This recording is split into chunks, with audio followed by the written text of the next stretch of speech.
শোলের প্রতি দাউদের দয়া। শোল কলেজটি ওদের তাড়া করা শেষ করে ফিরে আসলে পর লোকেরা তাকে খবর দিল যে দাউদ ওই নদীর মোড়ে এলাকায় আছে। শোল তখন ইসরায়েলীয়দের মধ্যে থেকে 3000 লোক বেছে নিলেন এবং দাউদ ও তার লোকদের খুঁজে বুনো ছাগলের পাহাড় নামের জায়গাটাতে কাছে গেলেন।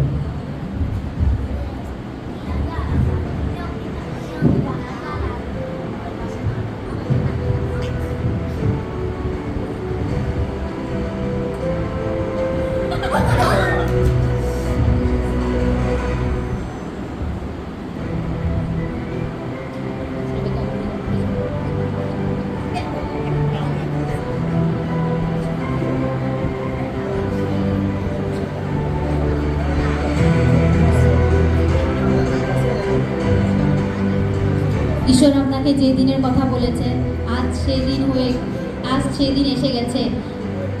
তিনি বলেছিলেন আপনাকে আপনার শত্রুকে আপনার হাতে তুলে দিয়েছেন।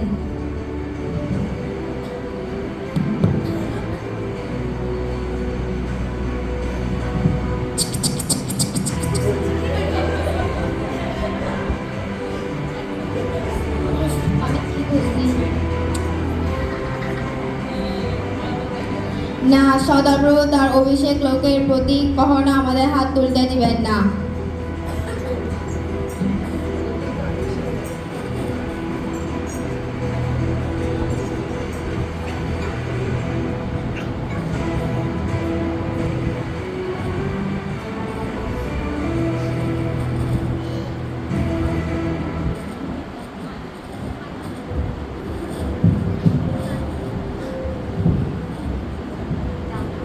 প্রভু মহারাজ, প্রভু মহারাজ, রাজা আপনাকে একজন ডাকছে।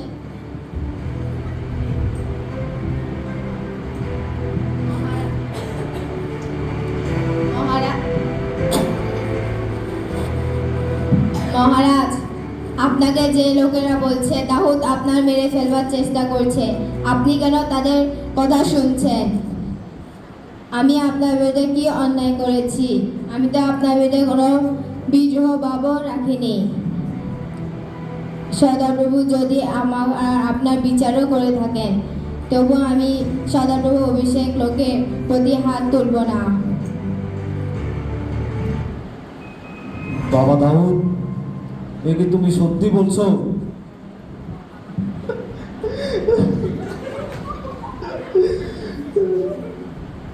আমি তোমার সাথে খারাপ ব্যবহার করলেও তুমি আমার সাথে ভালো ব্যবহার করেছো। আমি জানি তুমি ইসরায়েলের রাজা হবে এবং তুমি ইসরায়েলকে জয় করবে।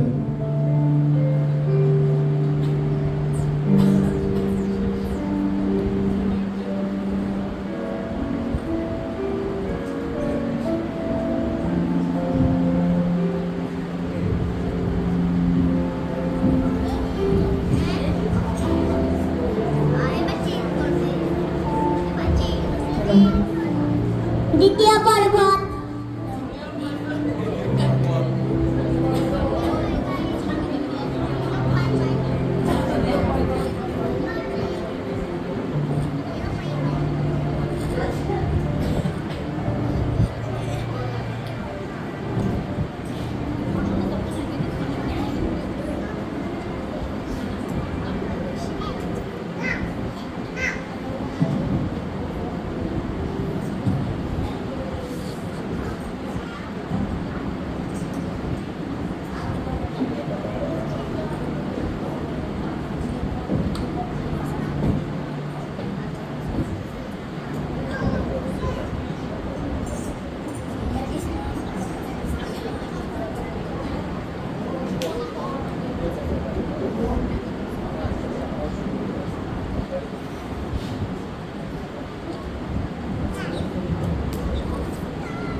শিবের লোকেরা গিবিওতে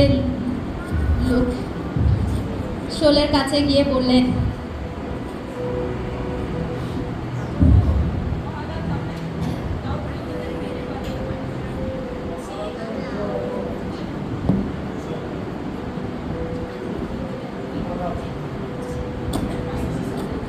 হ্যালো মহারাজ, যে শিমনের কাছে হকিনা পাহাড়ে দাউদ লুকিয়ে আছে।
মহারাজ নিশ্চয় আমার খোঁজে মরুভূমিতে আসবে।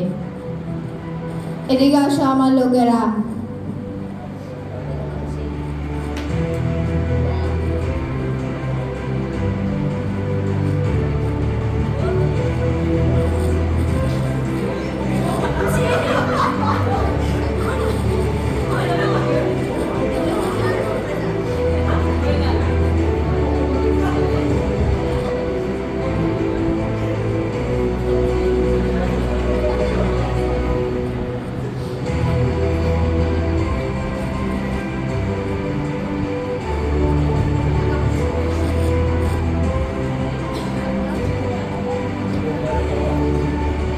অহিমেলক এই বিষয় দিকে আসো।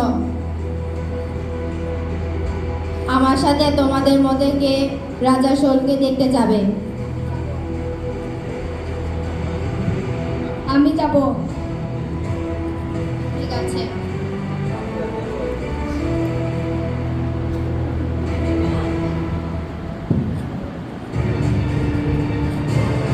ঈশ্বর আজ আপনার সতীকে আপনার হাতে তুলে দিয়েছেন, অনুমতি দিন। আমার পয়সা এক হাঁকাতে তাকে মাটিতে পুঁতে ফেলে দিই। আমাকে দুইবার আঘাত করতে হবে না। না, সদাপ্রভু অভিষেক করা লোকের প্রতি হাত তুলে কে নির্দোষ হতে পারে? বরং আমরা তার মাথা থেকে তার পয়সা এবং পানি পাত্রতা নিয়ে ফিরে যাই।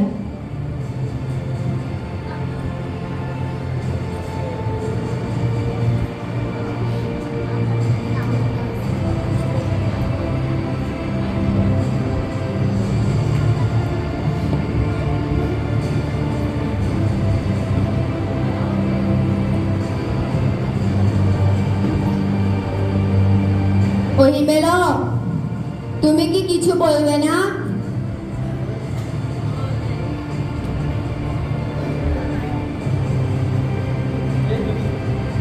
কে তুমি? রাজাকে তাকাতাকি করছো?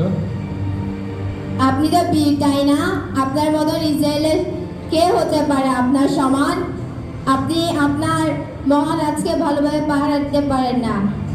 রাতে আপনার মহারাজকে মারতে একজন লোক এসেছিল, আপনি ঠিক মতন দিতে পারেননি। তাই আপনার লোকদের অবশ্যই মেরে ফেলা উচিত।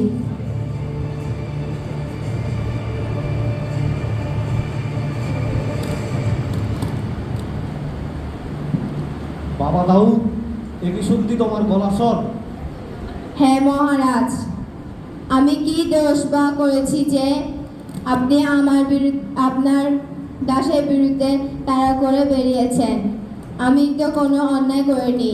সদাপ্রভু যদি আপনাকে আমার বিরুদ্ধে দাঁড় করে থাকেন তাহলে তার প্রতি আমার উৎসর্গ গ্রহণযোগ্য, কিন্তু যদি তা মানুষ করে থাকে তাহলে সে মানুষ অভিশপ্ত হোক, কারণ সে ঈশ্বরের দেওয়া সম্পত্তি থেকে আমাকে তাড়িয়ে দিতে চাইছে। তুমি ন্যায়বান এবং তুমি ধন্য। তুমি আমার পরের বংশদেরকে এবং আমার বংশের পরেরদেরকে তুমি ধ্বংস করবে না। আমি পাপ করেছি, আমি তোমার বিরুদ্ধে পাপ করেছি। আজ যেমন আমার কাছে আপনার জীবন মূল্যবান ছিল, তেমনি সদাপ্রভুর কাছেও আমার জীবন। তিনি আমাকে সব বিপদ থেকে উদ্ধার করবেন। এই দেখেন আপনার বর্ষা এবং পানির পাত্র, আপনার লোক এসে সেটি নিয়ে যাও।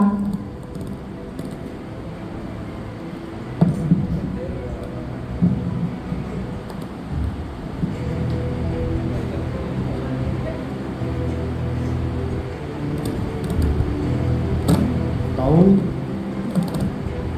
তুমি ধন্য এবং তুমি এখন সদাপ্রভুর নামে শপথ করে বলো যে তুমি ইসরায়েলের রাজা হবে এবং আমার পরের বংশদেরকে তুমি ধ্বংস করবে না। আমি সদাপ্রভু দিব্যিদের শপথ করছি যে আমি আপনার বংশ বা বড় বংশদের ধ্বংস করব না বা মুছে ফেলব না।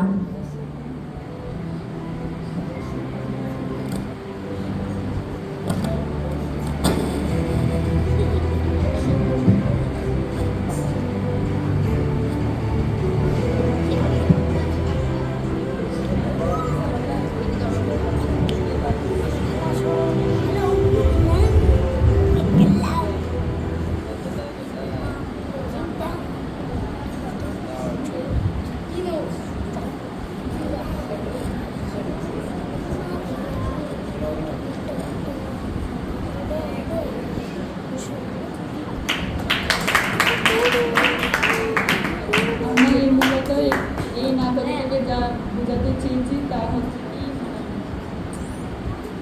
সৌদ যেমন ঈশ্বরের মনোনীত লোক ছিল, আর দাউদ তার সামান্য একটা ছেলে ছিল। ঈশ্বর দাউদকে